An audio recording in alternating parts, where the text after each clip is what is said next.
Muy buenos días, soy Marcela Vélez y desde Londres comento con ustedes las noticias que deben saber para comenzar el día. Bienvenidos a Primer Click de Diario Financiero. Muy buenos días, es miércoles 25 de septiembre, bienvenidos a Primer Click.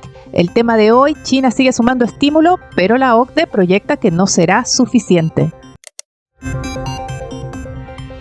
Tenemos un inicio de sesión con bajas moderadas, se frena en los mercados el impacto que provocaron ayer las medidas de estímulo anunciadas por el Banco Central chino. Tuvimos un nuevo récord del S&P 500, vimos alzas en los commodities, el cobre, por ejemplo, alcanzó su mayor valor en 10 semanas, pero hoy vemos que el escenario es distinto. Las acciones europeas caen 0,12%, arrastradas principalmente por caídas en Alemania y Francia. Los futuros de Wall Street también apuntan a la baja, el Nasdaq pierde 0,36% y el S&P 500 cae ya 0,20%. El dólar está más bien plano, pero algo débil. El índice apunta a una ligera caída. Sin embargo, esto no da alivio a las materias primas. Estamos viendo caídas nuevamente en los metales. El cobre retrocede 0,45% en Londres, baja a 4,45 por libra en el COMEX, pero no es el único. Estamos viendo caídas también en el níquel, en el zinc, el mineral de hierro, incluso en el petróleo. Vemos el barril de crudo Brent en torno a los $74.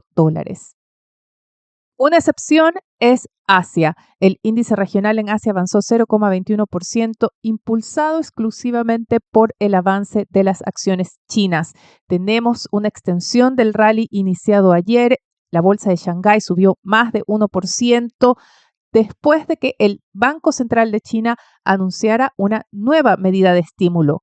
En línea con ese sesgo expansivo que planteó ayer el gobernador del Banco Central chino, el emisor recortó hoy en 30 puntos base la tasa de financiamiento a mediano plazo. La tasa de interés a un año quedó así en 2%. Se destaca que ha sido el mayor recorte a este instrumento desde su creación en 2016. Se cree que el siguiente movimiento apuntará a recortar nuevamente la tasa de financiamiento a 7 días. Se cree que el Banco Central de China tiene todavía más espacio para recortar sus diferentes tasas. Sin embargo, hay dudas respecto a cuál es el impacto que esto puede tener en verdaderamente repuntar la economía. No dejen de leer hoy la edición de Diario Financiero. Se recoge la visión de analistas locales respecto al impacto acotado que las medidas en China puedan tener en la economía local. Y esto se alinea con la visión que están teniendo economistas internacionales respecto a que si no llegan acompañadas las medidas monetarias con medidas de estímulo fiscal, será poco lo que se pueda hacer por repuntar el crecimiento, sobre todo el consumo interno.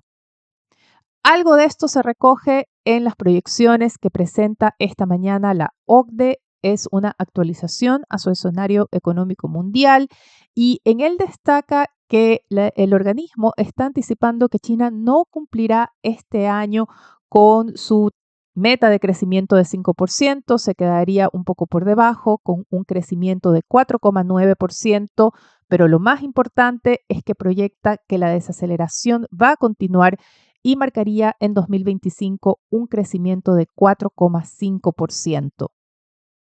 Hay creciente expectativa respecto a si Beijing va a permitir esta desaceleración. Se cree que por ahora las medidas de estímulo monetario van a generar una estabilización en el mercado financiero, quizás logren reactivar cierta actividad de inversión, pero no precisamente impulsar esa parte más débil que ha tenido la economía desde la crisis inmobiliaria, que es el consumo interno. Hay otros datos interesantes en estas nuevas proyecciones de la OCDE. Por ejemplo, la economía global tendría una tasa de crecimiento de 3,2% este y el próximo año.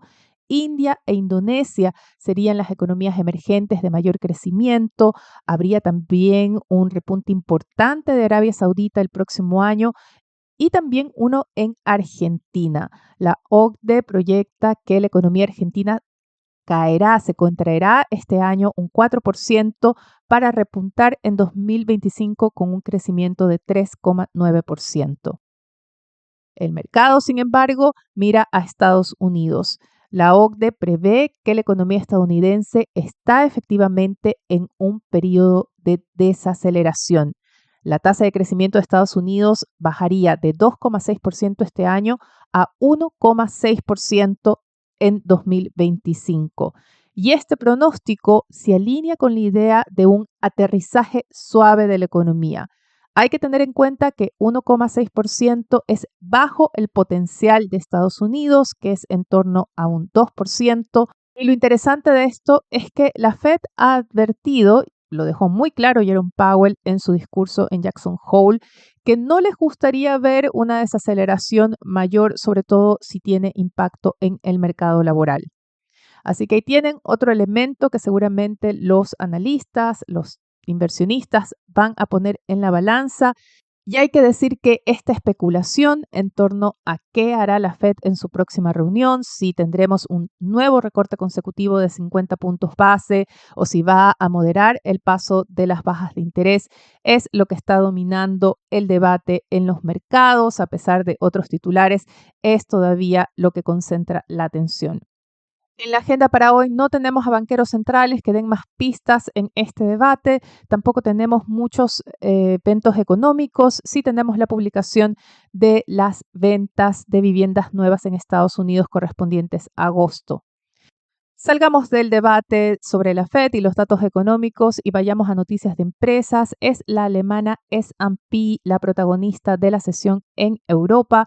Las acciones de esta desarrolladora de software caen casi 4%. Se reporta que esta empresa y otras firmas del rubro estarían siendo investigadas por la justicia estadounidense, acusadas de coordinarse para aplicar sobreprecios a las agencias estatales en Estados Unidos. Vayamos a la geopolítica, tenemos noticias importantes en Medio Oriente. La agrupación terrorista Hezbollah confirma haber lanzado un misil con dirección a Tel Aviv. Israel habría bloqueado este misil y habría respondido con nuevos bombardeos en Líbano. Hay una tensión que tiene en alerta a toda la región, también a los aliados de Israel en Occidente. Y ya ayer escuchamos al presidente iraní demandar una intervención de la comunidad internacional. Y este conflicto seguramente va a opacar la atención que de otra forma tendría el presidente de Ucrania, que se dirige hoy a la Asamblea de las Naciones Unidas. Antes de despedirme, quiero comentar con ustedes los titulares de Diario Financiero y de DF-Sud. En noticias regionales, DF-Sud destaca en su portada la aprobación de la reforma de pensiones en Perú. El gobierno la promulgó ayer y pueden encontrar todos los detalles sobre el sistema de pensión por consumo y otras regulaciones que van a afectar a las AFP en ese país. También se siguen los eventos en Colombia, donde el Congreso rechazó el proyecto de presupuesto 2025 y el presidente Gustavo Petro decidió que lo fijará por decreto.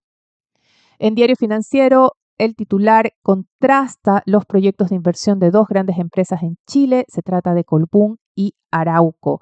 La primera decide suspender un proyecto de $1.400 millones en Taltal, mientras Arauco anuncia la mayor inversión de su historia en Brasil por $4.600 millones. Eso es todo por ahora. Los invito a que sigan actualizados de las noticias del día y más visitando nuestro sitio web df.cl y dfsud.com con las noticias de negocios de Latinoamérica.